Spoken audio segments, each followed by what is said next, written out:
LeBron buzz today. You probably heard something about this regarding his comments to ESPN last night as the King took aim at Charles Barkley's most recent criticism. Evidently, the King has just had enough. He called Chuck a, quote, hater. What makes what he says credible, LeBron asked. Because he's on TV? I'm not going to let him disrespect my legacy like that. I'm not the one who threw somebody through a window. I never spit on a kid. I never had unpaid debt in Las Vegas. I never said I'm not a role model. Ooh. I'm tired of biting my tongue. There's a new sheriff in town, end quote. Charles had his rebuttal on the matter earlier today. Well, I think when you don't like the message, you just kill the messenger. And that still does, some of those things he said about me are correct. That still does not make my message incorrect. I thought he was really whiny and complaining the last couple of weeks, talking about he got no help. I'm like, dude, you just won the championship. And it's the middle of the season, and you're just bashing your teammates. I think that wasn't right. You keep saying, we're not in it, we're not that good. I'm like, dude, y'all are the reigning defending NBA champs. And, I appreciate Tristan Thompson actually having the stones to say something, but he's the only one. The rest of them are just so intimidated. I mean, and anybody in that circle, they're so intimidated, but I'm not intimidated at all. I've said the guy is the best player in the world. I've said he's a wonderful guy.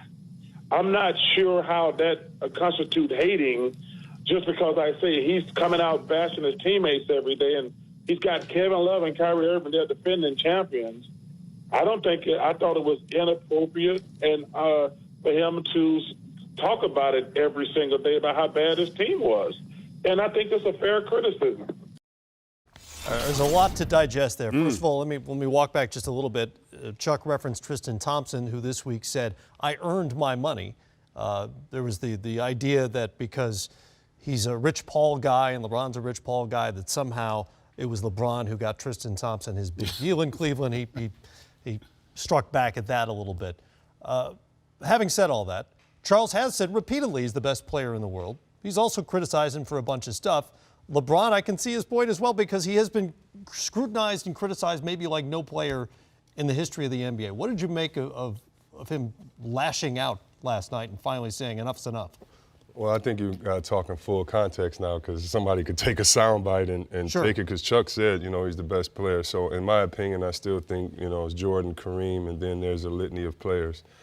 But no player has ever had as much pressure with a $100 million contract before a basketball contract and come on the floor, and that's LeBron James. He's handled the pressure better than anyone in a time where there's more media attention. He's done things for players, he's done things for future generations, as far as showing them how to bring guys up, let them be educated, let them help you in your business, and so I think all that's great, and I think Chuck had a point as well. Not about necessarily being whiny. That's just how he's describing it. But I think for a lot of guys, we wish we could have played with another Hall of Famer. I think when you look at the best teams in the history, this is why the championship argument is always funny to me. If you don't have 2 Hall of Famers and a Hall of Fame coach, or 3 Hall of Famers, you may not have won in the last 30 plus years. Doesn't happen very often. It doesn't happen. So when we start putting the me, the I's in it, it just becomes funny in this team sport. But I see what Charles was saying. He was saying, you're the best player. Your team may not be as good, but you're the best player. Take them to win that championships. Actually, I thought the Golden State was still a better team last year. I think they're in the same position as they were last year with Golden State. So I get LeBron having fatigue of the media, but with this one with Chuck, it was almost like some of the nicest things Chuck has ever said. Like he's a great player.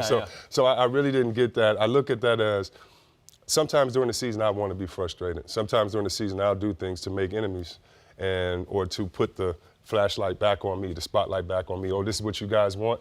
Watch what I do now. Because LeBron has to, if you're a fan, LeBron has to play some great ball now, because he just talked this stuff. So, I really don't understand the beef, but I'm glad that where we are, I think LeBron's going to play some great ball, and I think Chuck definitely had some 100% points there. And frustration's at the heart of all this. LeBron James is coming off his own personal first losing month in a full month since 2006. So he hasn't experienced this in a while. What do you expect now? What's next with the new sheriff in town? Well, I think, and first of all, I agree with what Chris was saying. I think Charles was right to say that he was whining about the complaining.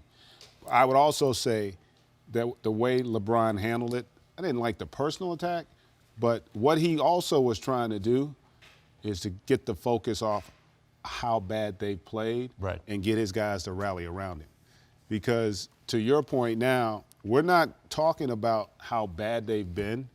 We're talking about what they're going to do moving forward and what he's going to do. And for a group that's struggling and searching, sometimes that's the best thing that you can have happen. So in some respects, while he attacked them personally, I think the underlying message for LeBron and the Cavs is this could be that rallying cry to kind of get things headed back in the right direction. Because they've been a bad basketball team for the last month. And I see why he's frustrated, because they really have been a bad basketball team. I will say this. I don't like the Tristan Thompson comment because you don't like Tristan's comment, or I don't like Tristan's comment because if I understand correctly, a reporter went to Tristan and said, "Hey, LeBron said this." I never remember. And I don't know how that played out. But I'm just saying, know what he said. I never remember hearing LeBron say Tristan's name, right?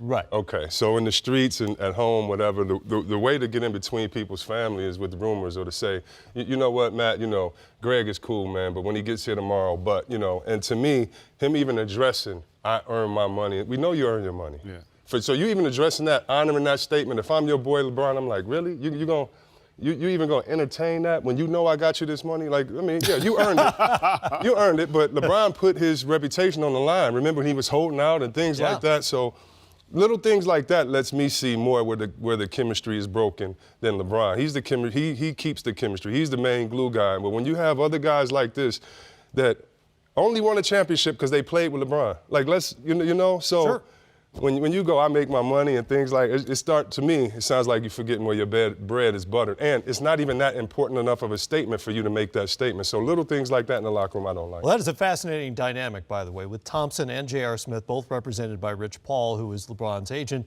and close friend for a long, long time. And there's nothing like that in the NBA. No. Right or wrong. No, there's situations where guys, because power agents have multiple players. Power agents, and they have them on the same team. That does happen. And I've seen scenarios where a powerful agent, you got a rookie that's coming up, and you also represent the star on the team. And so you're going to have leverage to get your young guy what you want to get him. I mean, that's always. That's David Foxhole. What's up, David? That's my man. That's his whole thing. Exactly. That's exactly what I was Using thinking. his clients and doing a great job at it. That stuff happens all the time. That does. And quite frankly, it made sense, right? Because they won a championship. It did. And they needed a guy.